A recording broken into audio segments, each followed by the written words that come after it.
Hello, and welcome to Day by Day True Crime Stories, the podcast where we explore a different crime or justice milestone from this day in history. I'm your host, Kona Gallagher, and today is July 14th.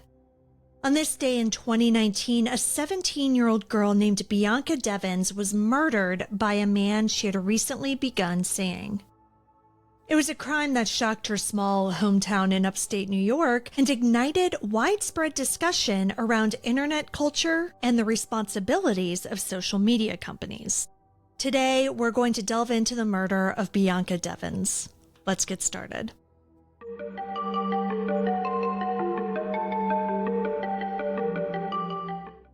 Bianca Michelle Devins was born on October 2, 2001 in Utica, New York. She was the eldest daughter of Kim Devins and had a close relationship with her stepfather, Mike, and her younger sister, Olivia. Her loved ones have described her as creative, sharp-witted, and deeply empathetic. She was the type of person who felt things intensely, and this trait showed up in her artwork, her journal entries, and in the way that she cared for others.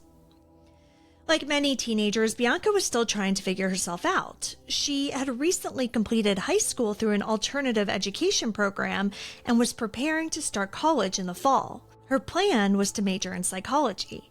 And she had a clear goal. She wanted to work in mental health.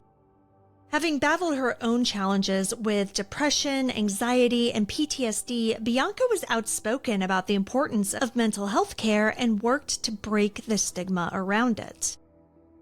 She was also part of an online world that felt more like home to her than the one offline. Bianca was active on platforms like Tumblr, Discord, and Instagram, where she was able to find community through shared interests, anime, and niche internet culture. Her online presence was a mixture of vulnerability and aesthetic flair, and through it, she formed both real friendships and, unfortunately, attracted the wrong kind of attention. Despite navigating the ups and downs of adolescence and mental health, Bianca's family said that she was in a good place in the summer of 2019. She was making plans for the future, and she was just exploring her independence. She was excited for her next chapter. Unfortunately, that next chapter will be written by a man named Brandon Clark. In 2019, Brandon Andrew Clark was 21 years old and lived in Cicero, New York. He came from a rough childhood. When he was 12, he witnessed his father hold his mother at knife point. After his parents' divorce, he went to live with his grandparents. But online, Clark tried to reinvent himself. On Instagram and Discord, he curated a persona that came off as sensitive and brooding. He used cryptic quotes and aesthetic filters to suggest emotional depth. But behind the facade, Clark showed red flags, controlling behaviors, emotional manipulation, and a warped view of relationships.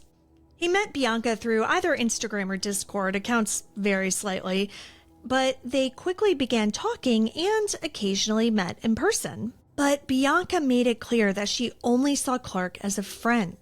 She was dating other people and was upfront about not wanting a romantic relationship with him. Still, Clark insisted on calling her his girlfriend online. He became jealous and increasingly obsessive. He showed up uninvited, messaged her incessantly, and became angry when she didn't respond.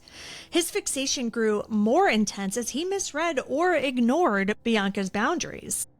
In early July 2019, the two planned a trip to New York City to attend a concert by Nicole Dollanganger, one of Bianca's favorite artists. She was excited, but Clark seemed to expect something more out of this trip. What happened during and after that night changed everything.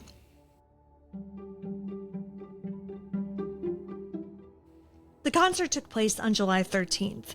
Bianca enjoyed herself and shared laughs and photos with another young man she had met online and had befriended. Witnesses said that Bianca and this man also kissed, and Brandon Clark saw them. Bianca and Brandon returned to Utica early the next morning, but during the drive back, tension just kept on building. Around 4 a.m., Clark parked on a secluded street. There, in a fit of rage, he attacked Bianca with a camouflage-handled knife. The attack was brutal. Clark nearly decapitated her and then covered her body with a tarp. What followed was almost more horrific. Instead of calling for help, he took photos of Bianca's body and began posting them online. He tagged her social media accounts and included captions like, "I'm sorry, Bianca," and "Here comes hell." The images spread fast. Some of Bianca's friends found out that she was dead through Discord and Instagram before her family had even been notified. At 7:20 a.m., Clark called 911. He told dispatchers that he had committed a murder and was going to kill himself. When police arrived, they found him bleeding from self-inflicted wounds. He had tried to take his own life, but survived. Clark was rushed to the hospital and later taken into custody. His crime hadn't been just violent, it had been broadcast. Online users and moderators scrambled to control the spread of the graphic images, but they had already gone viral. For Bianca's family, the horror of her death was compounded by the trauma of seeing her final moments exploited online. Her mother, Kim, said, quote, "My daughter's murder was turned into a form of entertainment. That's something no parent should ever have to endure." The public's response was swift and angry. People called for Clark's maximum punishment and demanded that social media companies take responsibility for violent content. Brandon Clark was charged with a second-degree murder. Though he initially pleaded not guilty, the overwhelming evidence led him to change his plea to guilty in February 2020. In March 2021, he was sentenced to 25 years to life in prison. During sentencing, Bianca's mother delivered a powerful victim impact statement. She spoke of the loss, the horror of the viral images, and the pain of explaining everything to Bianca's younger sister. Even though Clark was found guilty, he will be eligible for parole in 2044. However, Bianca's family has vowed to fight any attempt to set him free. After Bianca's death, her family didn't retreat. They fought back.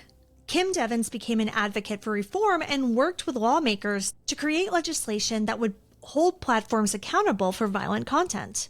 Their efforts helped introduce Bianca's Law, which would require major social media platforms to create offices dedicated to removing graphic material and coordinating with law enforcement. It was signed into law in 2022. Her family also created the Bianca Michelle Devins Memorial Scholarship Fund, helping students pursue degrees in psychology and mental health. They want Bianca to be remembered for who she was, a teenager finding her way in the world.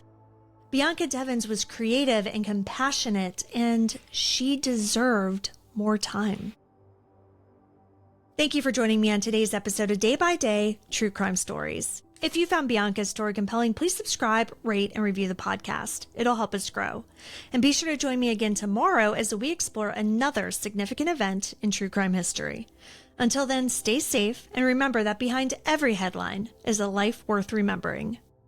Day by Day, True Crime Stories is a Little Monster production. Hey, you can do it!